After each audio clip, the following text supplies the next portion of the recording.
भारतीय जनता पक्ष हे सावरकरांच्या नावावरती रणनीती निश्चित करताय विधानसभा निवडणुकीसाठी. तो त्यांचा अंतर्गत प्रश्न आहे ना, कसं काय राजनीती करायची भारतीय जनता पक्षाचा अंतर्गत प्रश्न आहे. काही दिवसांपूर्वी दिल्लीत आले होते, त्यांनी पत्रकारांशी काही गप्पा मारताना काही खुलासे केले होते. त्या अनुषंगानं संजय राऊत यांनी सकाळी पत्रकार परिषदेमध्ये म्हटलेलं आहे की हा देशांतर्गत सुरक्षेचा प्रश्न चौकशी झाली पाहिजे. चॅनल्स आणि खरं तर वर्तमानपत्रात मी बातमी अशी वाचली की महाराष्ट्राचे लीडर ऑफ ऑपोजिशन म्हणजे LOP लीडर ऑफ ऑपोजिशन नाव बदलून आणि वेषांतर करून दिल्लीला यायचे असं त्यांनी स्वतः खुलासा केलाय. मला 3-4 प्रश्न अतिशय विनम्रपणे विचारायचे. एक तर तुम्ही LOP होता, LOP असताना तुम्ही अमित शहांना का भेटत होता? ते पण तुम्हीच कबूल करता की तुम्ही चोरून भेटत होता. म्हणजे तुम्ही लीडर ऑफ ऑपोजिशन असताना महाराष्ट्राला कॉम्प्रोमाइज करत होता. एकीकडे तुम्ही भारतीय जनता पक्षाचा विरोध करत होता आणि दुसरीकडे तुम्ही अमित शहांची बॅकडोर गोष्टी करत होता. म्हणजे तो लीडर ऑफ ऑपोजिशन त्या पदाचा आणि महाराष्ट्राची तुम्ही बेईमानी केली असा त्याचा थोडक्यात अर्थ होतो. हा पहिला मुद्दा.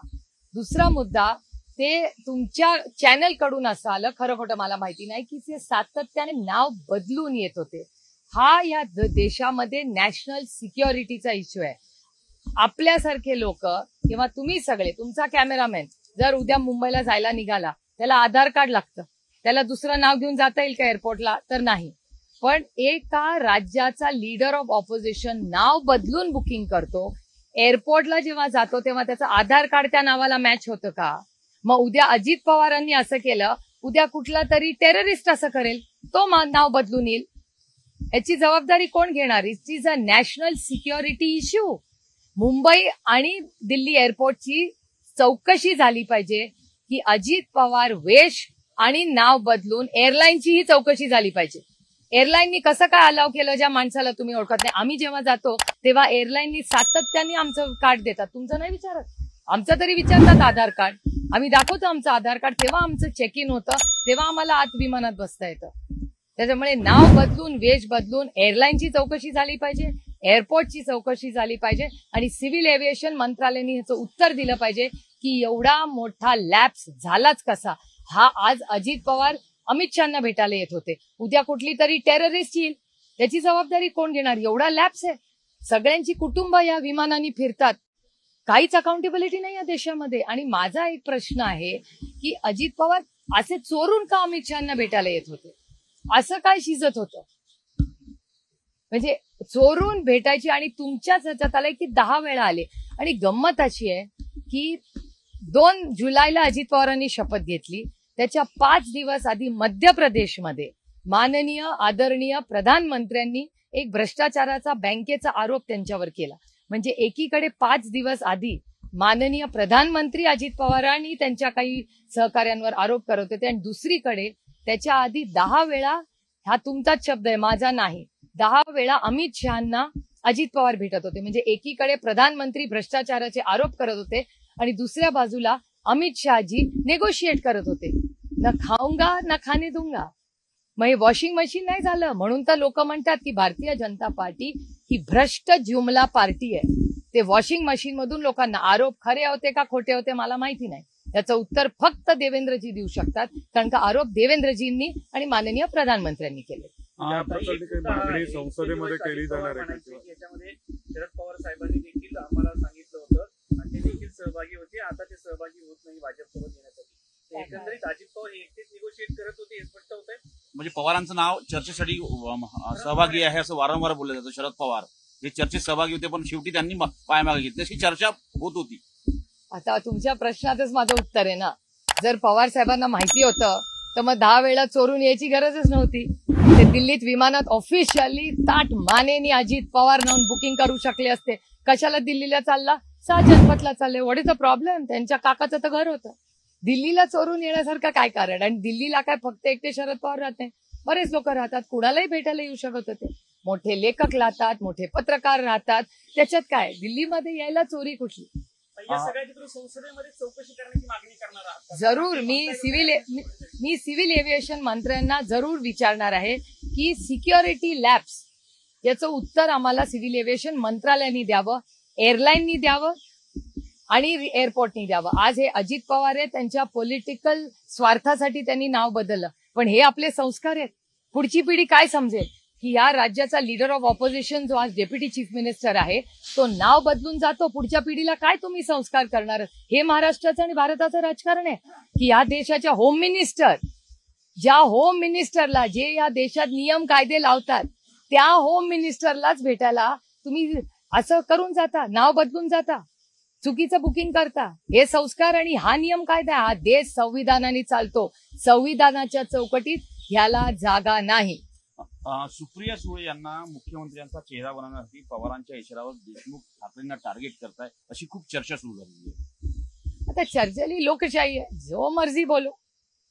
ताई, यशश्री शिंदे या एका युवतीची हत्या झाली उरणमध्ये आणि त्यानंतर त्या प्रकरणावरून वेगवेगळं राजकारणही सुरू दिसतंय. कसं पाहताय असं?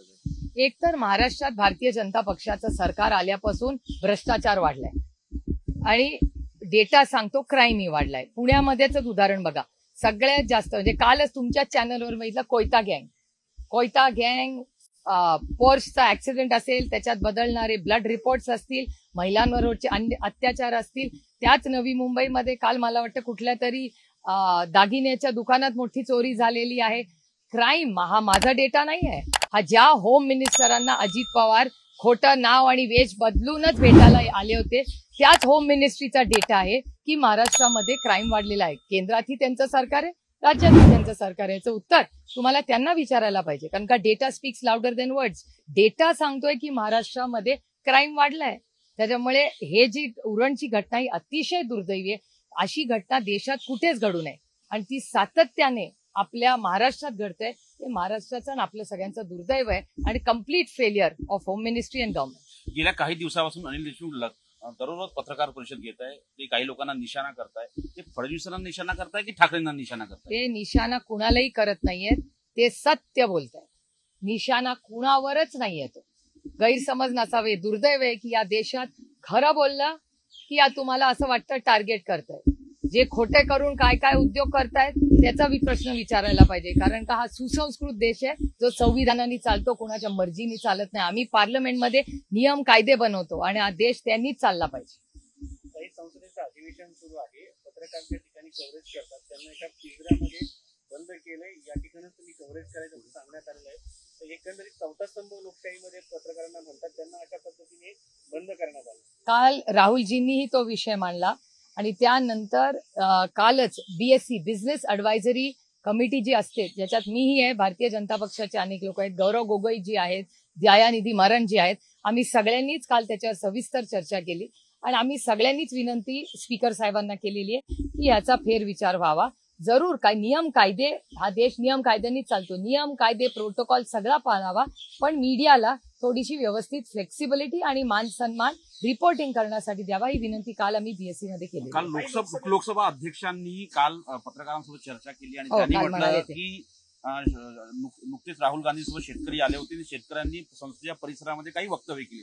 त्यानंतर आम्ही दिशानिर्देश लागू केले. पण महत्वाचं म्हणजे जेव्हा गेल्या सरकारमध्ये स्थापना होत होती तेव्हा अनेक चित्रपट अभिनेत्री आल्या होत्या, हो. अनेक जण आल्या होत्या, त्या खूप काही बोलल्या होत्या. त्यांच्यावरती दिशानिर्देश कुठे नव्हते. अध्यक्ष देखील उमेदलाच होते. हो, आम्ही काल ह्याची चर्चा झाली. काल गौरव गोगोई ही या मीटिंगमध्ये बोलले आणि काल पार्लमेंटमध्ये राहुलजींचं भाषण असतानाही मला वाटतं दीपेंदर हुडाजी आणि गौरव गोगोई दोघांनी हा मुद्दा मांडला की अनेक ऍक्टर हे पार्लमेंटमध्ये आले होते आणि त्यांनी महिला आरक्षणाच्या दिवशी त्यांनी बाईट्स पार्लमेंटमध्ये येऊन, हे बघा अतिथी देवो भव, त्या ऍक्टर आहेत, त्या आल्यात, त्यांनी मान सन्मान केला. आमचं काही म्हणणं नाही, पण आमचं म्हणणं आहे की शेतकऱ्यांना आणि ऍक्टर्सला शेवटी ते या देशाचे नागरिक पहिले आहेत, नंतर प्रोफेशनल्स आहेत. सगळ्यांचा समान आणि सगळे नियम या देशात समान असले पाहिजेत. जे सत्तेमध्ये त्यांना एक नियम आणि सामान्य माणसासाठी एक नियम हे चालणार नाही.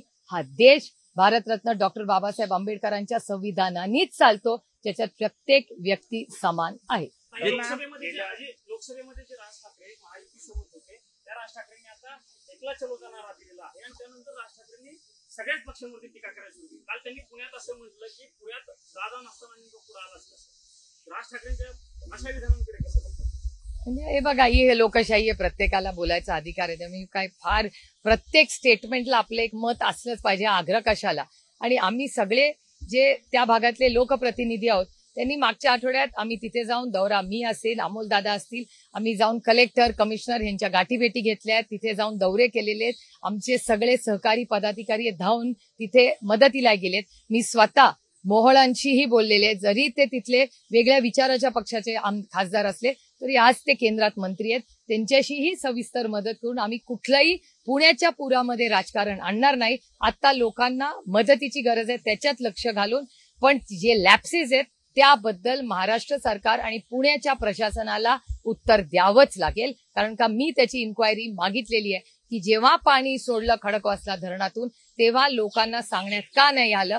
आणि एवढी मोठी गॅप, जे मी मोहोळांचेही आभार मानते की त्यांनी मान्य केलं की इरिगेशन खातं आणि पुणे म्युनिसिपल कॉर्पोरेशनचा मिसकम्युनिकेशन मध्ये झालंय. याचं उत्तर महाराष्ट्राच्या प्रशासनाला आणि सरकारला द्यावं लागेल. कारण का केंद्राचा मंत्रीही विचारतोय. मोहोळ आज फक्त महाराष्ट्राचे नाहीये, देशाचे मंत्री आहेत. त्यांनी हा प्रश्न उपस्थित केलाय, त्याबद्दल मी त्यांचे आभार मानते. संख्या मोठ्या प्रमाणात वाढली आहे. आज देखील झारखंडला अपघात झाला, गेल्या आठवड्यात दिब्रुगडला झाला होता.